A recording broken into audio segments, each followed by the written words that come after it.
Hello everyone, welcome back to my channel. Today we are going to explore a fundamental concept in the world of Unix and Unix-like operating systems. We are talking about the shell. The shell is like a bridge between you and your operating system. But what does that mean? Let's dive in and find out. Let's look at different type of shells. Over the years, many different type of shells have been developed. Each one has its own features and strengths. Let's look at a few of the most popular ones. The first one would be Bourne shell. This is the original Unix shell developed by Stephen Bourne at Bell Labs. It's simple and efficient, but it lacks some features that have been introduced in more recent shells. And the next one would be Bourne Again shell, which is also called as Bash. This is probably the most widely used shell today. It's the replacement for the Bourne shell that includes many additional features such as command line history and command completion. We are going to use the same Bash in our tutorial. And the next one would be C shell. This shell was designed to resemble the C programming language, making it a favorite among C programmers. And the next one would be Korn shell. Developed by David Korn at Bell Labs, this shell combines features from both Bourne shell and the C shell. And the last one would be Z shell. This is a newer shell that includes many advanced features such as spell correction and programmable command line completion. Remember, the best shell for you will depend on your needs and preferences. You might prefer the simplicity of Bourne shell, or you can use C-like syntax, C shell, or the advanced features of the Z shell. The great thing about Unix Linux system is that you can choose the shell that suits your best. Okay, so now let's talk about what is shell scripting. These are the things which we're going to discuss on this tutorial. I'm going to cover all these topics, which is shells, what is shell script and what are the variables and command line arguments, conditional statements, loops, functions, script execution permissions, and debugging and error handling with using a simple example. Okay, so let's talk about the shell script. What is shell script? Shell script is a computer program designed to be run by the Unix shell, a command line interpreter. It's a list of commands which are listed in the order of execution. You can think of, okay, we're going to use this server for the demo. Let's go ahead and write a simple shell script. Let's name it as demo.sh. And then this script has two parts. The first part would be the basic syntax of bin bash. And the next one would be echo command. We are adding a echo command to print out hello CodeMaster when we execute this script. So even if we want to save it and then provide the permission using chmod to execute to this script, and then if you run this script, it's gonna print out hello CodeMaster. So echo command is actually which is a command that outputs its arguments. In this case, it has outputted hello CodeMaster. So this is a simple script. Now let's go ahead with using variables. We're going to use the same script. I'm going to talk about how we can use the variables in this particular script. Here we have CodeMaster, right? We can remove this, and before that we'll create a variable called name, and we'll call it as CodeMaster, or maybe just say demo, and then come down, and then we need to call that variable here. So for doing that, we need to use dollar and the name. So what this does was, it will try to, using the variable, it will print the same thing which we saw before. So let's try to do demo.sh. So it has done the same thing, but we changed the name as demo just for demo purpose. That's what the variable is. We can use variable in different places or different scripts. It's up to you based on requirements. This is a basic setup, so I'm just providing you the basic information in this tutorial. So variables allow you to store and manipulate data at any place in your script. Basically, you can mention somewhere and then call it in some other place. That's how it works. And then the next one would be command line arguments. So command line arguments, you can also pass arguments within when you're running the script basically. So when you run a script, you actually pass arguments from the command line. Let me show you how it does. So let me go back to the same script. And now we are providing name, right? We'll just mention remove. We'll remove the variable which we created. Command and arguments, you can think it as a special variable. We'll delete this, and then we'll just add it like 1. So $1 is a special variable in this case that represents the first command line argument which we're going to run within our script. So let's save this first. So now while running the script, we just need to provide a first argument which would be demo, right? Or we can say YouTube just for change. So what it does it will pick up the $1 will pick up the first argument which we are going to pass to the script. So if you do this, it says hello YouTube, but the script was demo.sh. If you do the cat, if you can see, we are just providing the first argument. If you provide something like, if you want to change this, you can, if you want to do CodeMaster, that will do the same thing and add a new CodeMaster. That's how the command line arguments work. You can do this for a variety of requirements, so I'm not going there, but let's talk about the next one, conditional statements. So this is very important. Every shell script will use operating with these conditions at any point, and you need to know, have a good understanding about how it works and what it should be. So we'll use the same script. Now just remove this first. Yep, we'll remove this, and then we'll add if condition. We'll use the same scenario analogy, but whatever we are trying to do, and then just add okay, let me write it for you, and we'll use $1. This is the first argument, remember, which we just explained. And then okay, I think we'll just give space between this, and then give the name as CodeMaster, right? Yep, and then close the bracket. Okay, so what is this was like, whatever we if you remember, this is the argument which we provided in the previous script. So what we are telling this script, so if the first argument is CodeMaster, then I'm asking it to echo hello CodeMaster, right? I can also add a condition like else. If the condition doesn't set, just say hello stranger, something like that, and then close the if condition. So let's save this and run it again. So let's run this now. The first we need to provide the argument, remember.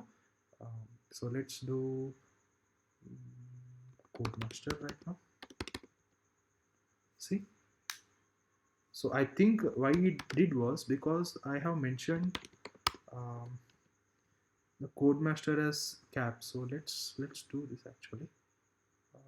Actually I was thinking to add CodeMaster. See, it has provided CodeMaster. If something if not the CodeMaster, it will check for all the string or exact words. If that doesn't match, it will say hello stranger. So we can try that again and do something like YouTube. It will say hello stranger. Conditional statement works. You can think if condition is like a fork in the road. You can go in one way if a certain condition is met, and another way if it is not. So that's as simple as it is. Let's talk about the next part, loops. So this is also very important. So the loops are way to repeat a block of code multiple times. This can be useful when you want to perform the same operation on a series of items.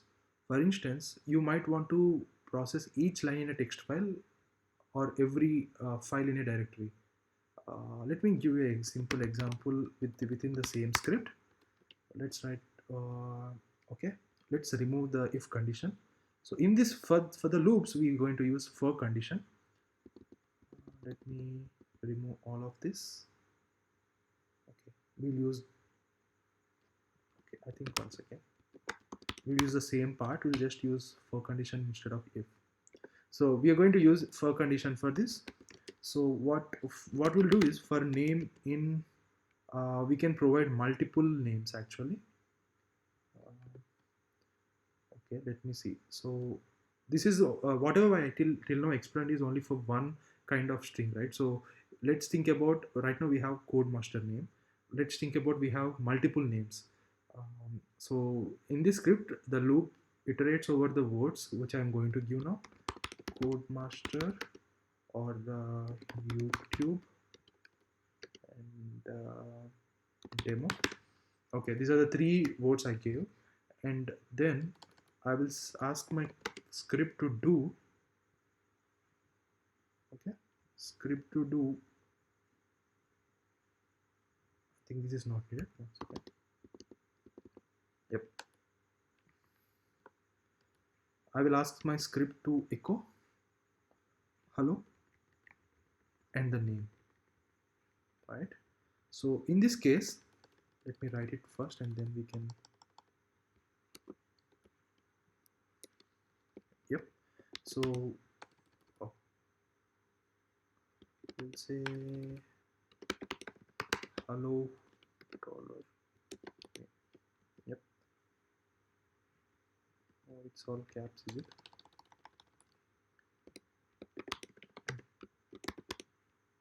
Okay, hello name would be fine. Yep. And so what this does was, so in this group, and what in this script, the for loop iterates over the words CodeMaster YouTube demo each time through the loop. Actually, it assigns the each time. In this script, the for loop iterates over the words CodeMaster YouTube and demo each time through the loop. It assigns the next word to the variable name and then runs the code inside the loop. So this script will output hello CodeMaster, and then hello YouTube, and then hello demo. Think of a loop like a factory assembly line. You have series of items coming down the line, and for each item you perform the same set of actions. So okay, so let's run this script.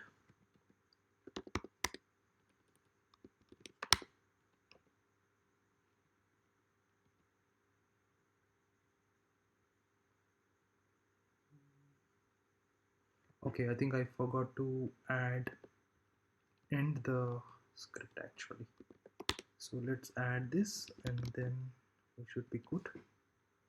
Now run the script, and it should loop through all of this. See, so this is how we can use loop conditions, and I mean the for condition to use a loop, the repeat command. So we don't need to run all these commands one by one. If I want to do it, we need to if in the previous case I need to provide echo commands for everything, right? Instead of doing the repeated parts, we can automate it using the for loop, and I think the looping works that way.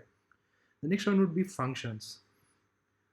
Functions allow you to group commands into reusable blocks. This can make your scripts more organized and easier to understand. Let me show you a good example of it. So let me add a new script, or let me add a new script, because this is going to be different than the previous one. So let's add a function script. So the same thing, the syntax first. I think I forgot to add it. Okay, we'll add the syntax first, and then okay, we'll say greet something. We'll just greet. We'll create a function called greet, and then we'll name it as what this greet function should do. So it should do hello, um, hello, and first argument, right? And then we'll close this. So and then we'll just say code master, and then greet YouTube, right? Okay, in this script, greet is a function that takes one argument and outputs a greeting for that argument. The script then calls this function twice with a different argument, so it outputs hello CodeMaster and hello YouTube.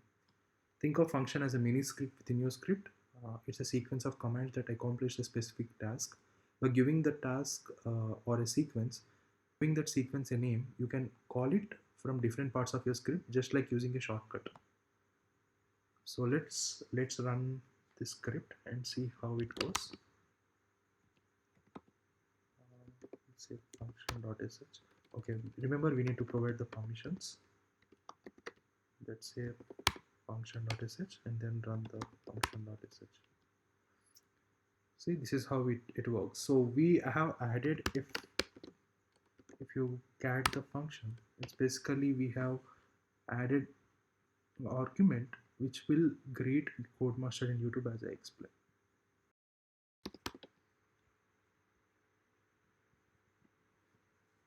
Okay, the next one would be script execution permissions.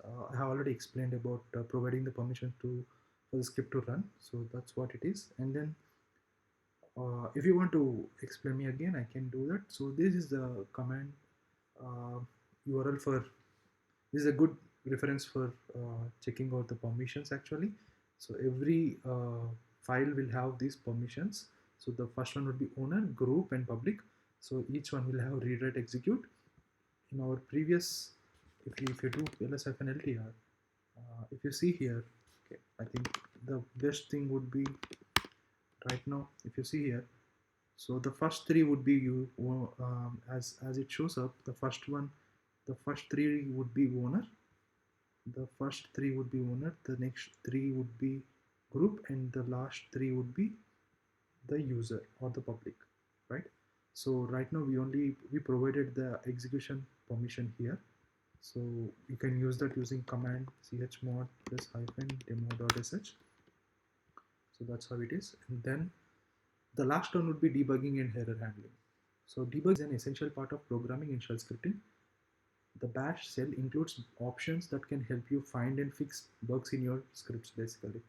One of the most useful options is -x.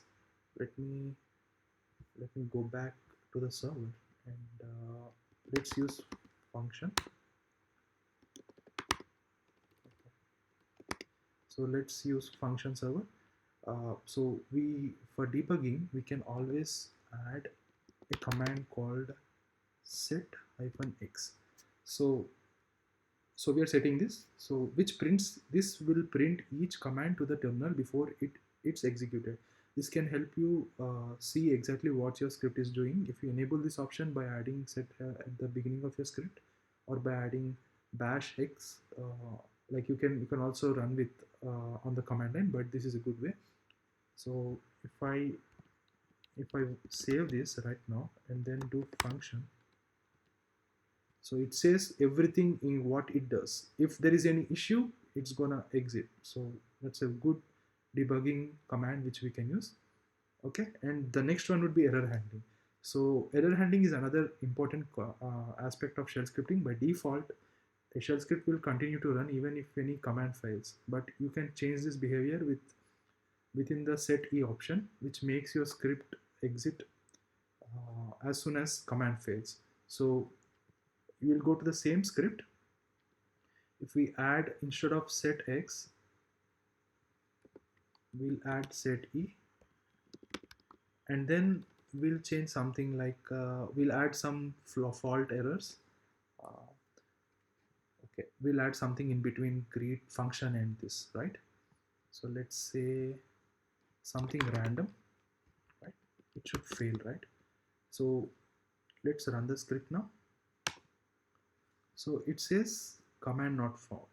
It simply exited out. So in previously when I saw, everything will be executed but it will show the error. But now in this case, once we added this set e option, which makes your script exit as soon as any command fails. So that's how it is. Um, so basically this is what it is. Like I can give a simple example again. I think instead of providing a random part, we can say if there is any issue with your command. Let's say okay, ls, there is any, if you did some issues with your if you did misspell your command or something like this, right? Or it will fail similar way.